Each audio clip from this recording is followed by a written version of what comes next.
Em glórias ao Senhor, amém?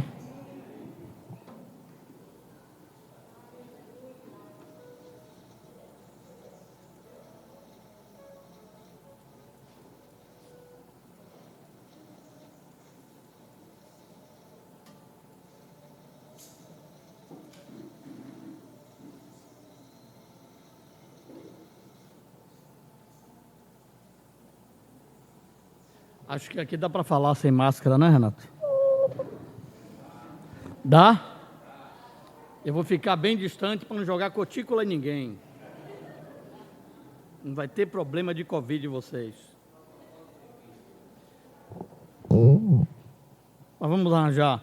Lá em Contagem fizeram, quem já viu, fizeram um acrílico, uma chamada bolha. E o irmão, quando vai pregar, entra na bolha. Mas eu não vou tirar a máscara não, para não dar mau exemplo. Tá bom? Vou segurar aqui minha máscara. Vamos ler 2 Pedro, capítulo 2, capítulo 1, na verdade.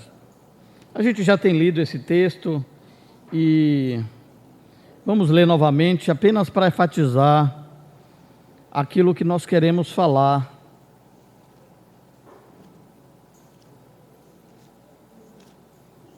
2 Pedro, capítulo 1, versículo 3, nós estamos falando sobre cegueira, nós estamos falando sobre visão espiritual, uma necessidade imperativa de todo filho de Deus ter visão.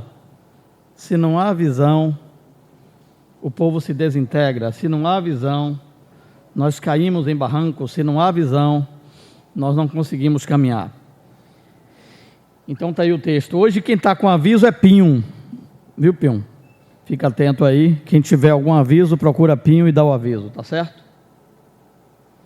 São 11h44. Visto como pelo seu divino poder nos tem sido doada todas as coisas que conduzem à vida e à piedade, pelo conhecimento completo daquele que nos chamou para a sua própria glória e virtude, pelas quais nos tem sido doada todas as coisas,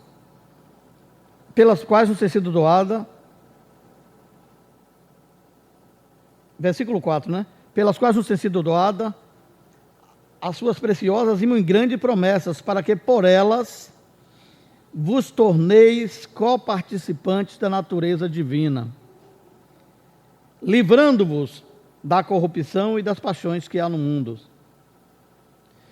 Por isso mesmo, você e eu, reunindo toda a vossa diligência. Aqui está dizendo que o crente, ele precisa ser o quê? Preguiçoso? A Bíblia vai dizer, lá em Provérbios, que o preguiçoso deseja e tem. A Bíblia diz assim, o preguiçoso deseja e nada tem.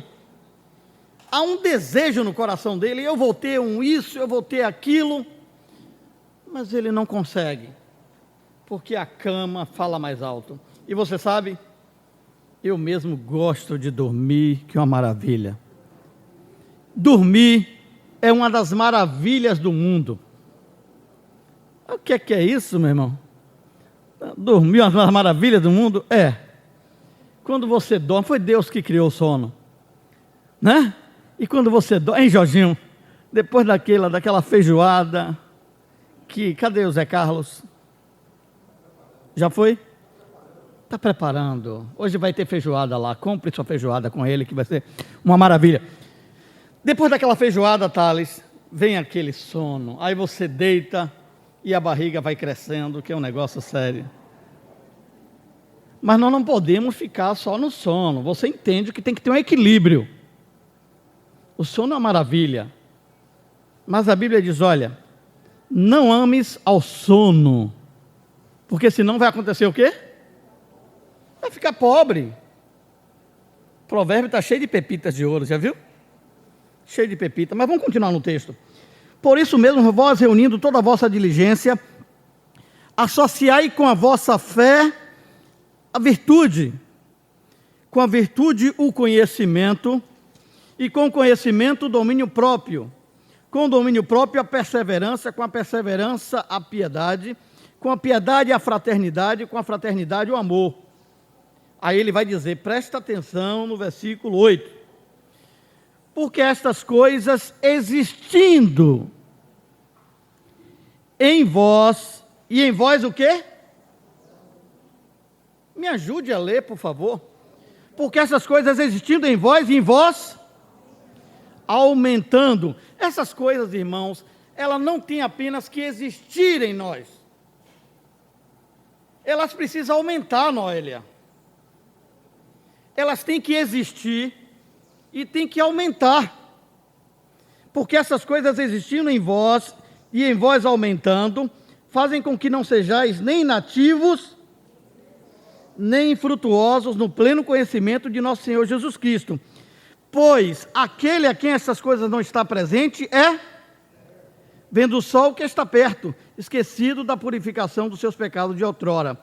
Por isso, irmãos, procurai com diligência, novamente diligência. Você já viu que o crente ele tem que ser diligente.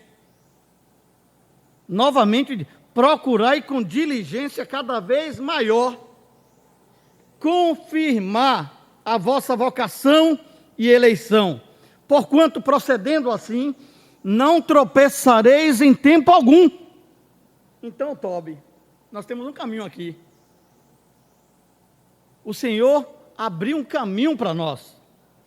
Ele está dizendo o seguinte, que se essas coisas, quais coisas? Associar com a fé a virtude, o conhecimento, o domínio próprio, a fraternidade, com a fraternidade e o amor, essas coisas que ele cita nesses itens anteriores, essas coisas existindo em vós e em vós aumentando, fazem com que não sejais nem nativo. Irmão, eu queria te mostrar um perigo aqui.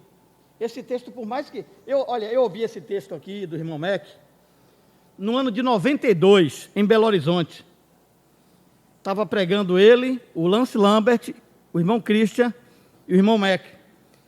E Mac pegou nesse texto aqui.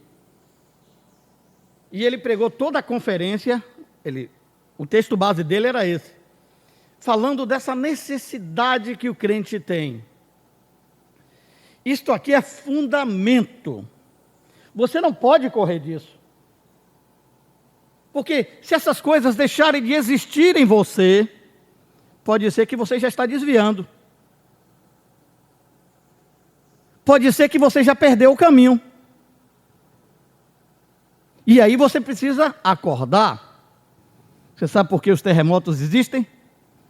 As placas tectônicas.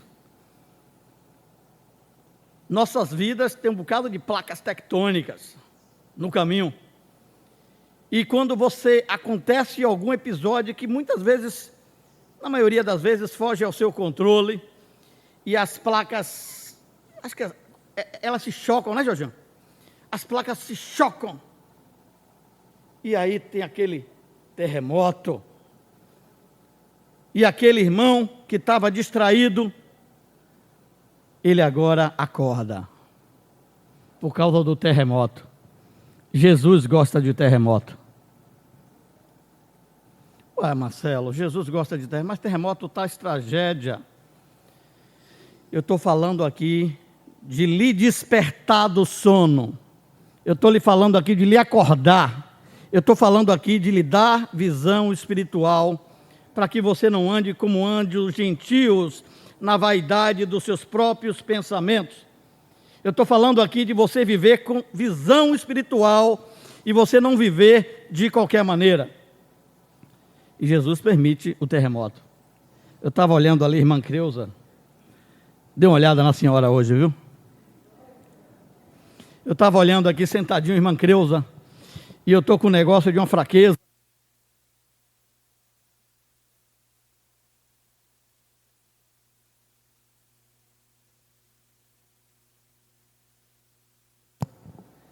Eu não vejo a irmã Creuza tremendo, hein, Renato? Não sei, pode ser que ela tenha uns treme-treme dela aí, mas... Com todo o respeito, viu, minha velhinha? Mas quando eu olhei aqui, aquela idade, não precisa dizer sua idade, não. Estou dizendo. Mas eu tenho o meu cinquentão. Um cara novo, 50 está novo, irmão. Está na flor da idade. Quem conhece meu tio Lex Luthor, é Leôncio o nome dele, mas eu chamo ele de Lex Luthor. Ele olhou para mim e disse assim, eu não tinha ainda 50, né? Mas ele hoje, Jorginho conhece Lex Luthor e alguns aqui conhecem, né? Eu apelidei de Lex Luthor, mas o nome dele é Leôncio. Ele olhou para mim e disse, você é um menino. Eu me alegrei todo, né? Lex Luthor hoje tem quase 90 anos. Você é um menino, Marcelo, você ainda tem muita coisa pela frente. Eu gosto de conversar com as pessoas que têm mais idade. Cultive isso. É uma riqueza. Porque existe um tesouro que você só vai achar ali. Você não vai achar. E essa geração da internet, Deus tenha misericórdia, é misericórdia mesmo, pede misericórdia. Essa geração do internet, o negócio pronto, clicou o botão, já saiu o fast food, está pronto. É um negócio sério, irmão. Também quando você toca, derrete da mesma forma. Então, irmã, quando eu olhei para a senhora, eu disse, eu não vejo ela tremendo. Eu disse, há esperança para mim. Eu vou me livrar desse treme-treme. E vamos aqui, olha só. Aqui está dizendo que essas coisas que ele citou, elas precisam existir em nós e devem aumentar. Então, quando eu olho para a irmã Creuza, que eu vejo ela na reunião, é disso que eu quero falar. Me traz um encorajamento. E na reunião mais cedo, a turma, tem uma turma mais idade, que vem mais cedo. Vem mais cedo, porque parece que o pessoal acorda mais cedo, não estou dizendo que aqui gosta de acordar mais, não é isso. Mas o que eu quero dizer, quando você chega aí você tem irmã Zilda, irmã Edith, Maura, e vem outros aí, né? Aqueles cabelos brancos, eu gosto de passar a mão. Cabelos brancos, ali tem aquelas cãs, né? Aquela idade já. Ali tem muita vida do Senhor que foi entesourada, é uma riqueza do corpo, viu, irmão? Esses irmãos. Então, essas pessoas que já têm um tempo com o Senhor, eles passaram por esse processo todo que nós estamos passando, e até o treme-treme, e não desistiram. Então, só em você vê-los, você deve ser encorajado. Só em você perceber que eles estão caminhando, alguns mais de 50 anos, você deve ser encorajado. E para que nós possamos perseverar, meu irmão, como é que eu consigo perseverar nesse mundo tão tenebroso, tantas adversidades, tantas lutas? Pedro, ele nos dá um caminho aqui. É necessário que tenhamos visão espiritual. E nós vimos lá no Evangelho, na semana passada e retrasada, um homem que era cego, estava passando lá Jesus, perto de Jericó, nas bandas de Jericó. E ele pergunta, quem está passando? Eles dizem, está passando ali o Filho de Deus. Ele tinha ouvido falar alguma coisa do Filho de Deus. E na percepção daquele homem, quando ele chegasse diante de Jesus, ele seria curado. E ele começa a clamar sem parar: Jesus, Filho de Davi, tem misericórdia de mim. Jesus, Filho de Davi, tem misericórdia de mim. E você lembra o que é que os outros fizeram com ele? Tu lembra? Cala a boca aí, rapaz. Deixa Jesus passar na paz de Deus. E ele cala a boca. Ele começa a clamar. Você está clamando? Clama que Jesus responde. Jesus vai ouvir o teu clamor. E ele continua clamando. E de repente eles conseguem chegar, alguém dá uma ajuda, eles conseguem chegar à presença do Senhor. E o Senhor olha para ele. E aí nós falamos com reverência. Jesus olha para ele e diz assim: que queres que eu te faça? Uma pergunta tão óbvia, né? Um cego que está ali. Mas Jesus precisa ouvir de nós. Novamente eu quero repetir isso. Não se sinta cansado com minha repetição. Jesus quer ouvir você dizer que eu torne a ver. Tem um hino do irmão Dena Condon que ele ensinou para a gente no ano de 90. Give us vision. Dai-nos visão. Dai-nos visão. Tem aí? Give us vision. Dai-nos visão. Nós precisamos ver. E aquele homem diz a Jesus: eu quero ver Jesus. Jesus não resiste a esse pedido. Quando você chega a Ele com fé, você ligou a tomada. A fé liga a tomada. Tem uma tomada lá em casa que não está funcionando direito. Eu já percebi, Jorginho, que eu vou ter que trocar ela. Cadê Pinho? Nosso eletricista. A tomada precisa estar funcionando direito, Noélia. A tomada é a fé. Aí quando você vai que liga a tomada, a fé entra, ela liga, aquele condutor, me perdoe usar essa expressão, aquele condutor de energia do céu, entra na visão daquele cego e dá a ele, faz o milagre. A Bíblia vai dizer, irmão, que muitos lugares Jesus não pôde curar, Jesus não pôde fazer milagres, Jesus não pôde gerar salvação. E você sabe por quê? Você sabe por quê? Por quê? Por quê, irmão? O que era que aconteceu? A máscara não está deixando, eu já ouço mal. Por causa da incredulidade, não é isso? Para que Deus faça um milagre na tua vida, amado, você precisa crer. Você crê que Jesus pode curar? Que Ele pode lhe dar visão? Deus está aqui. Deus pode fazer coisas tremendas. Mas Ele pode fazer não é por causa de mim e de você, não. É porque Ele é Deus. Agora, você em dado momento pode obstruir, você entende? Você, com incredulidade, você pode obstruir o canal da fé.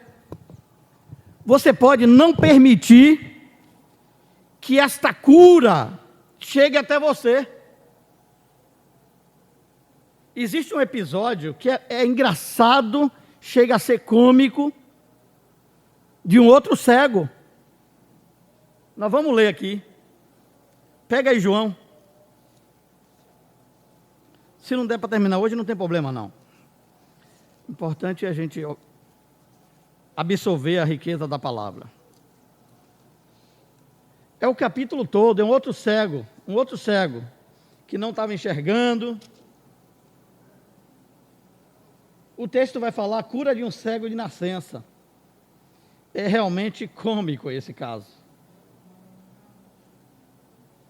Eu vou ler, na medida que a gente precisar, a gente vai pulando ou vai mencionando. Ao caminhar Jesus, João capítulo 9, viu um cego de nascença. E seu discípulo lhe perguntaram: Rabi, quem pecou, este homem ou seus pais, para que nascesse cego? Jesus lhe respondeu: nem ele pecou, nem seus pais, mas foi para que as obras de Deus fossem reveladas na vida dele. Então, diante da nossa cegueira, pode ter sido um fato durante a sua vida que você se tornou cego, ou pode até ser um cego de nascença. Há limitação no Senhor para curar? É mais difícil para Jesus aquele que foi cego durante a vida ou cego de nascença? Qual é melhor? indifere, o poder é o mesmo. Amém? Mas Deus pode revelar as suas obras na nossa vida quando nós cremos. Eu devo fazer as obras daquele que me enviou enquanto é dia. A noite vem quando ninguém pode trabalhar. Durante o tempo que estiver no mundo, sou a luz do mundo. Então, tendo dito essas palavras, cuspiu no chão e fez barro com a saliva. Em seguida, ungiu os olhos do cego com aquela mistura. Agora aqui, Jesus está mostrando uma nova maneira de curar. Jesus é tremendo, né? Ele está ensinando um novo método, você concorda? Jesus não é um homem de métodos, Jesus é um homem de poder. O que ele está fazendo aqui é para nos dizer, olha, não importa o método, importa que aquele que está vindo a mim queira ser curado e eu vou exercer o poder nele para curar. E aqui a maneira que ele faz, ele diz, ó, cuspiu no chão. Irmão, se você estivesse diante de uma pessoa para ser curado, e de repente essa pessoa cospe no chão, espera aí, Senhor.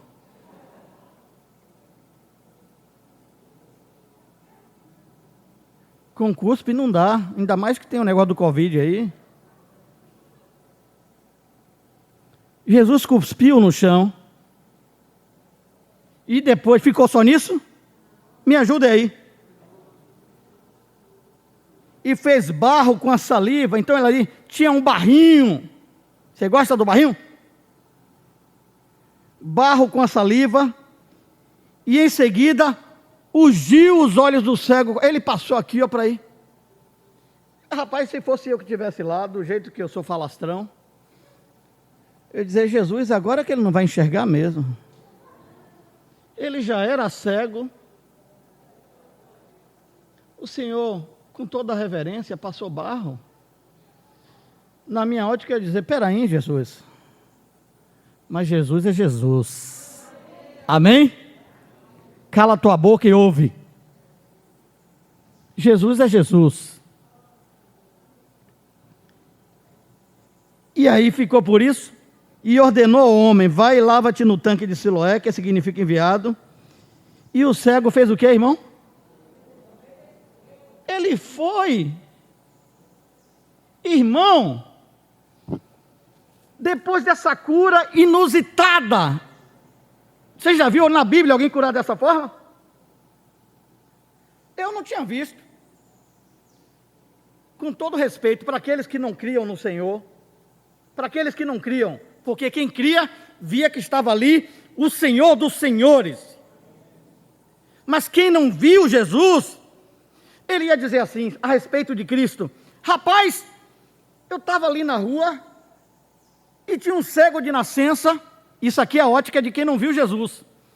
Tinha um cego de nascença, e o rapaz lá, o tal profeta, entre aspas, cuspiu no chão, fez lodo, e mandou ir no tanque, não é isso? Passou no olho, agora vai. E você quer saber da maior? O cego foi. Está na Bíblia? Eu sei que eu estou parafraseando, mas está na Bíblia, não está? Irmão, o cego foi. O que é isso, povo de Deus? É uma fé simples.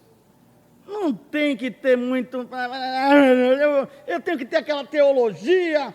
Para me curar tem que ter naquele lugar. Eu tenho que tomar banho no Rio Jordão. Eu não posso dessa forma não. Para mim é muito para o meu entendimento. E aí bloqueia a fé. Este cego tinha uma fé simples, irmão. E ele vai para o tanque de Siloé. O tanque de Siloé era maravilha, hein? Você gosta do tanque de Siloé? Você vai tomar banho lá quando você for lá em Israel? O povo vai. Inclusive existem batismos com as águas do Jordão. O Jorginho se batizou nessas águas. Alguns aqui já tiveram a experiência de visitar Israel. Uma areia daquele do mar da Galileia. E eu estava conversando com uns irmãos que estiveram lá. Quando eles andaram naquele barquinho do mar da Galileia, eles choraram. Eu sei que tem coisa que nos emociona mesmo. Mas o que faz a diferença não é o lugar, é a pessoa. É a pessoa que está em você. E aquele homem viu essa pessoa. Ele creu e essa fé desobstruiu todos os obstáculos, irmãos. Essa fé quebrou todos os paradigmas. Ele disse, olha, eu não sei o que é que vai acontecer, mas eu vou lá. Eu vou lá. Eu creio que eu posso ser curado. E ele vai e se lava no tanque. Vai lá, bate no tanque de Siloé, que significa enviado. O cego foi, lavou-se e voltou vendo, glória a Deus. Ele tirou aquelas escamas dos seus olhos. Portanto, os vizinhos e aqueles que o conheciam como cego diziam, não é este o homem que costumava ficar sentado mendigando? A situação de cegueira vai nos deixar mendigando. Alguns afirmavam, é ele mesmo. Outros comentavam, apenas se parece com ele. Ele mesmo, entretanto, assegurava-lhes, sou eu o homem. Por esse motivo indagaram-lhe como lhe foram abertos os olhos. Olha aqui. Ele respondeu, um homem chamado Jesus, misturou terra com saliva, ungiu meus olhos e disse, vai e lava-te no tanque de Siloé. Então eu fui, lavei-me e recebi visão. Em seguida lhe perguntaram, onde está ele? Ao que ele respondeu, não sei. Você sabe o que aconteceu aqui? Jesus curou aquele homem, vai, lava-te. E Jesus seguiu o seu caminho. Onde está ele? Não sei. Então levaram o homem que fora cego à presença dos fariseus, a religião. Vai lá para a religião. E era sábado quando Jesus fez aquela mistura de barro e abriu os olhos do homem cego. Então os fariseus também lhe inquiriram como receber a visão. E o homem tornou a explicar. Ele aplicou barro aos meus olhos, lavei-me e vejo.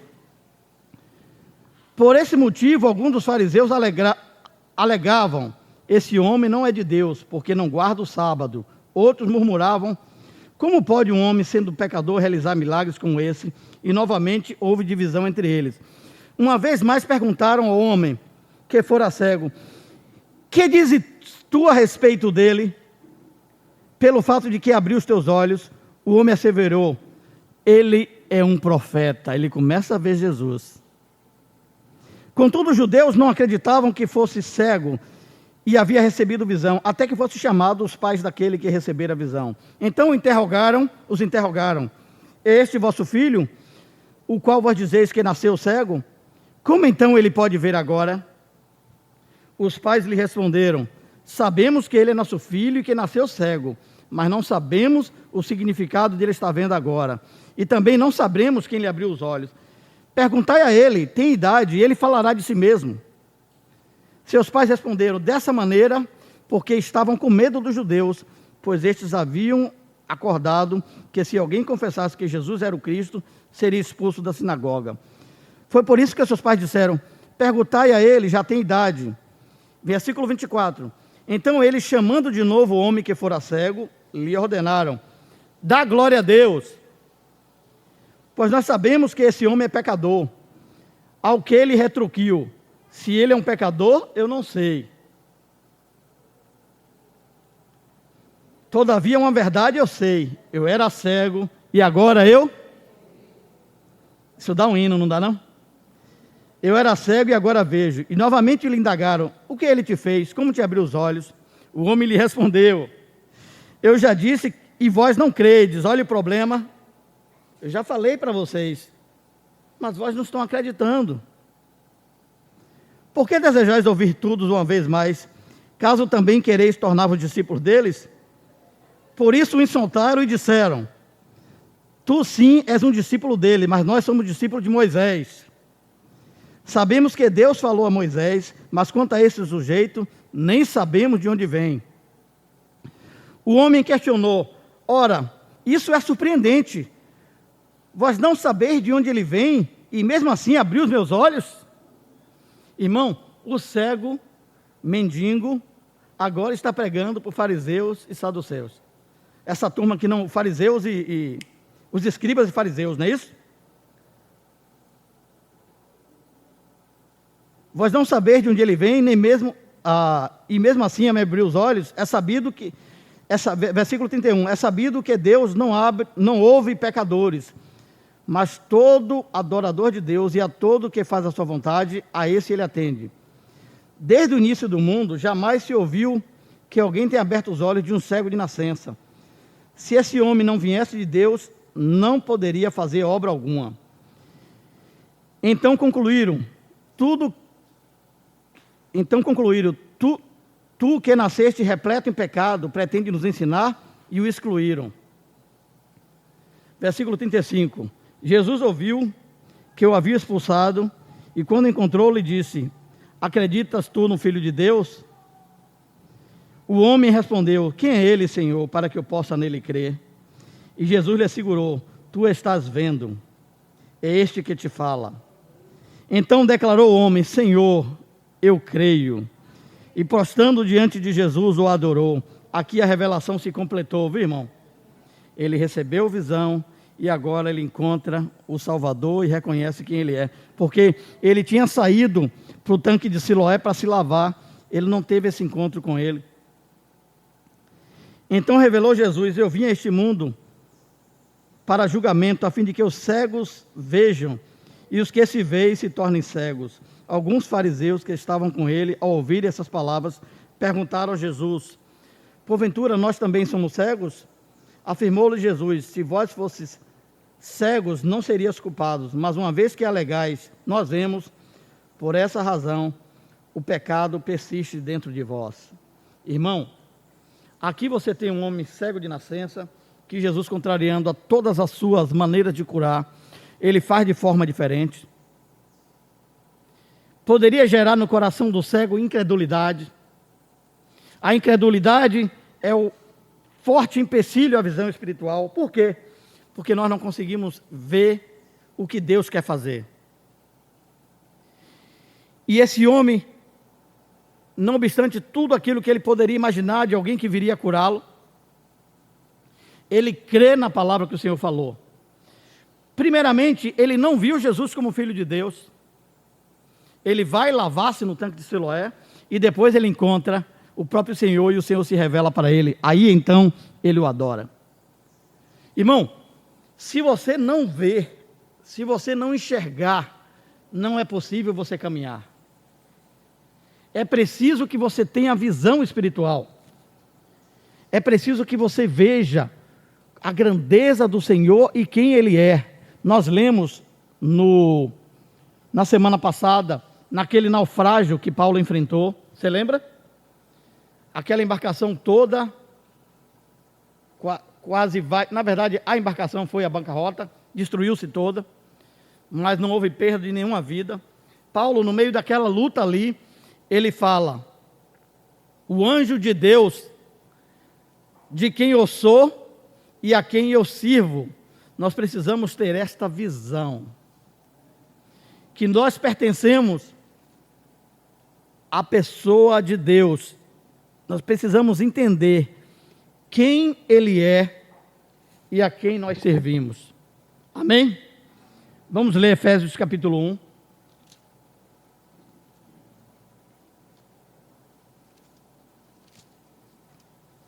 Efésios capítulo 1.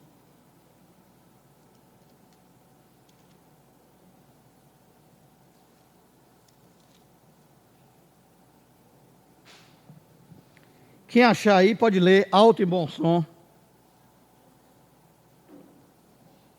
Versículo 15 a 18. Efésios capítulo 1, 15 a 18.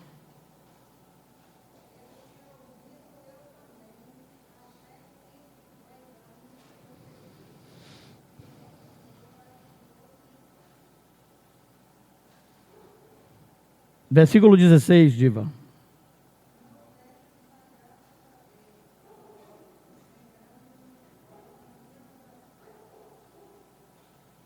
Amém. Vamos lá, eu vou ler aqui, até por causa da gravação, né, Jaime?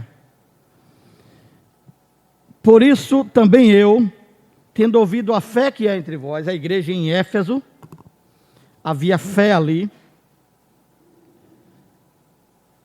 no Senhor Jesus e o amor para com todos os santos, não cesso de dar graças por vós, fazendo menção de vós nas minhas orações, para que o Deus de nosso Senhor Jesus Cristo, o Pai da glória, vos conceda espírito de sabedoria e de revelação, no pleno conhecimento dele, iluminado os olhos do vosso coração, para saberdes qual a esperança do seu chamamento, qual a riqueza da glória da sua herança nos santos, qual a suprema grandeza do seu poder para com os que cremos, segundo a eficácia da força do seu poder, o qual exerceu ele em Cristo, ressuscitando dentre os mortos, fazendo sentar-se à sua direita nos lugares celestiais. Irmão, os irmãos aqui em Éfeso tinham fé, tinham amor, tinham uma riqueza espiritual tremenda.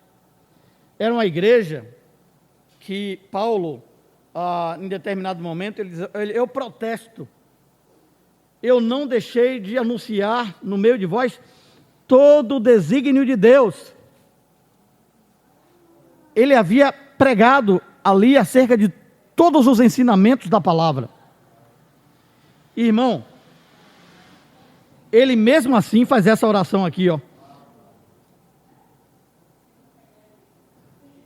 Por isso também eu, tendo ouvido a fé que é entre vós no Senhor Jesus e o amor para com todos os santos, tinha fé, tinha amor, amém?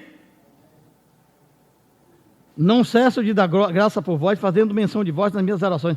Havia um encargo de oração de Paulo acerca dos Efésios. Qual era? Para que o Deus de nosso Senhor Jesus Cristo, o Pai da glória, vos conceda espírito de sabedoria e de revelação, no pleno conhecimento dele. Olha, Paulo orava, irmão, será que a gente consegue perceber isso? Eu posso dizer que em determinados aspectos, a igreja em Éfeso estava num padrão melhor do que muitas igrejas. Estava. E Paulo está orando para que essa igreja, ela tivesse espírito de sabedoria e de revelação, no pleno conhecimento da pessoa do Senhor, pleno conhecimento dele. Agora, você sabia que seu coração tem olhos?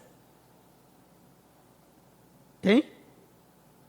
Aqui está dizendo, iluminados os olhos do vosso, versículo 18, me ajuda aí, iluminados os olhos do vosso coração, para saberdes qual a esperança do seu chamamento. Irmão, isso aqui é tão sério, é tão profundo, que se nós enxergarmos, tivermos os olhos do nosso coração iluminados para ver, não nos deixaremos vender, não nos deixaremos trocar por nenhuma outra coisa, a não ser a própria pessoa do Senhor Jesus e a sua obra. Paulo aqui, ele está querendo, ele está pedindo que os olhos do nosso coração sejam iluminados, para saberdes a grandeza, qual a esperança do seu chamamento, qual a riqueza da glória da sua herança nos santos, qual a suprema grandeza do seu poder, para com os que cremos. Ele está querendo que nós tenhamos os olhos do nosso coração iluminados, para que possamos ver quão grande Deus é, e quão grande é aquilo que Ele fez. Amém? E se os olhos, irmãos, do nosso coração estiverem iluminados, você vai dar a sua vida pela visão que você tem.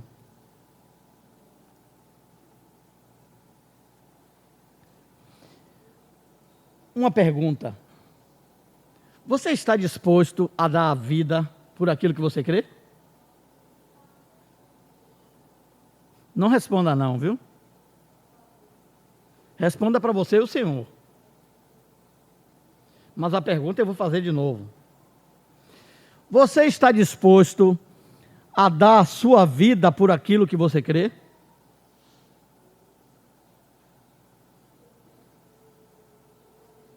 Se sua visão for clara, se sua visão for cristalina, se os olhos do seu coração estiverem iluminados, você estará disposto. Você sabe por quê? Porque você sabe que não há nada mais importante do que a pessoa do Senhor e aquilo que Ele realizou por nós ali na cruz. Amém? Existe alguma coisa mais importante? Não. Não há. E logo, irmão, a vacina contra a Covid, ela não é um teste ainda da nossa fé. Alguns irmãos podem estar com a confusão aí nesse sentido. Alguém está dizendo para você, olha, se você não vacinar contra a Covid, você não vai poder congregar, você não vai poder mais ler a Bíblia. Alguém está dizendo isso para você? Mas você pode ter certeza de uma coisa, e aqui não tem nada a ver necessariamente contra a questão da vacina, não. O mundo ele está caminhando, o cerco está se fechando. Não se iluda.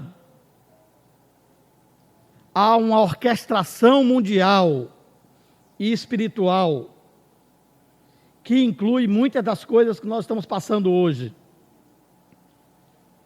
E você precisa estar claro, sua visão precisa ser cristalina, como tinham aqueles nossos irmãos que passaram no passado, foram jogados aos leões, mortos ao fio da espada.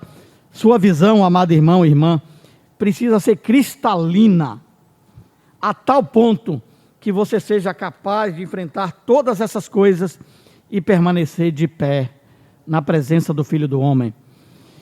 É por isso que o livro de Pedro, nós estamos voltando a lá. Eu vou ter que parar aqui, que já são 12h25 por causa do horário. É por isso que lá, em Pedro, vai dizer o seguinte: aqueles a quem essas coisas não estão presentes, está cego, esquecido da purificação dos pecados de outrora. A visão, irmão, a visão de Deus, a visão de Cristo e do seu propósito, ela precisa estar na nossa vida tão cristalina, que quando ela for confrontada, nós devemos ser os primeiros a dizer, epa, aqui não. Muitos irmãos estão confundindo as bandeiras. A nossa bandeira não é de direita e nem é de esquerda. A nossa bandeira é de Cristo. Essa bandeira nós devemos defender até o fim. Não confunda as bolas. Não confunda os atores. Não confunda as coisas, irmão. Nós servimos ao Deus vivo. E nesse mundo existem diversos atores que estão na cena. Hoje pode ser este que está na situação. Amanhã pode ser outro. Ele pode ser favorável a nós, ou ele pode ser contrário a nós. Nós não somos nem por um nem pelo outro. Nós oramos por ambos para que Deus estabeleça o seu governo. Não confunda. Tem gente que está confundindo. A igreja pode fazer muito mais de joelho do que no dia 7 de setembro. Se a igreja se posicionar como ela precisa se posicionar de joelhos, ela vencerá muitas batalhas que não foram vencidas com palavras, ou com militância, seja ela de direita ou de esquerda. O púlpito, os ambientes da igreja, eles não podem ser abertos para a prática ou trazer militância política. Não podem. A nossa militância é uma. Sabe o que eu frequentemente vejo? É que eu não vejo esse pessoal que tem militância. E aqui eu não estou denominando se é de esquerda ou se é de direita. Eu não consigo ver a mesma força dele na reunião de oração. Você consegue, Jorge? O pessoal da militância, e agora eu vou falar alto para todo mundo ouvir. Me desculpe, viu, Renato? O pessoal da militância, na reunião de oração, eu não ouço orando. E olha que eu participo das reuniões de oração, viu? Não podem dizer isso de mim, né, Thales? Eu participo. Eu não vejo a mesma militância. Nossa militância é por Cristo e por sua igreja. Pelo seu reino, que venha o seu reino, que faça-se a sua vontade, aqui na terra como no céu. A questão de você reunir ainda não está sendo questionada. Vai ser. Vai ser. Pode esperar que vai ser. Aí você tem que estar disposto a ir para as cavernas. Que beleza, hein, Cláudio? Cláudio já entende de uma cavernazinha.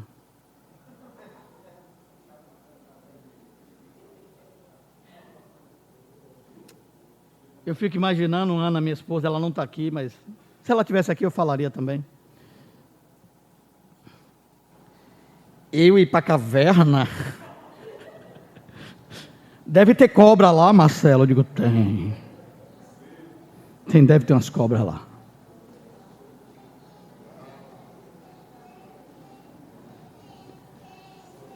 Você sabe o que é que acontece, irmão? Deixa, eu vou terminar aqui.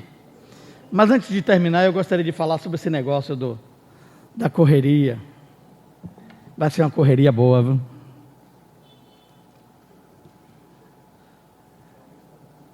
Essa turma que está aqui, juntamente com a turma do primeiro horário, juntamente com a turma que está espalhada pelo mundo inteiro, correndo.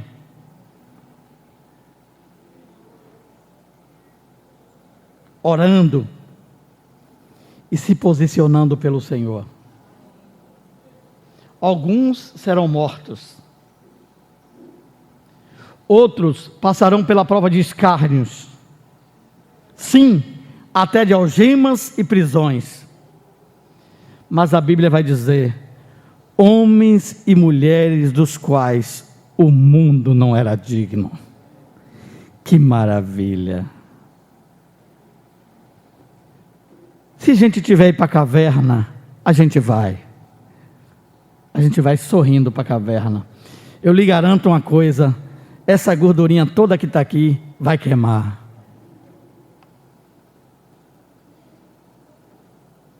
Mas nós estaremos perseverando para não negar ao autor da vida. Essa vida confortável pode ser que ela acabe. Quando vai ser, Marcelo? Não sabemos. Mas está se afunilando. Você está vendo isso? Está se afunilando. Ah, mas eu vou fazer a militância para não matar os cristãos. Muitos vão morrer com sua militância ou não. Você pode fazer sua militância, mas muitos vão morrer. Muitos. Está na Bíblia. Não vou poder mudar o que está na Bíblia, irmão. Agora, eu quero você na reunião de oração, viu? Você da militância, esse recado são exclusivo para o militante. Eu quero ver você na reunião de oração. Eu quero ver você dizendo, disputando para orar. Bibinha vai orar, e o outro chega, não, eu quero orar. Eu não vejo isso. Eu não vejo essa militância. Que Deus nos ajude, dando-nos visão espiritual e nos mostrando sempre qual o caminho do Senhor a ser seguido. Se Deus permitir, na semana que vem a gente continua. Amém? Obrigado. Vamos orar. Senhor Jesus, te damos graça, Senhor. Prepara-nos para o teu retorno. Prepara-nos para a tua volta. E nos ajude a estarmos unidos àquilo que o Senhor tem no coração. aquilo que o Senhor tem para a tua igreja. Em nome do Senhor Jesus é que nós te pedimos. Amém. Pinho.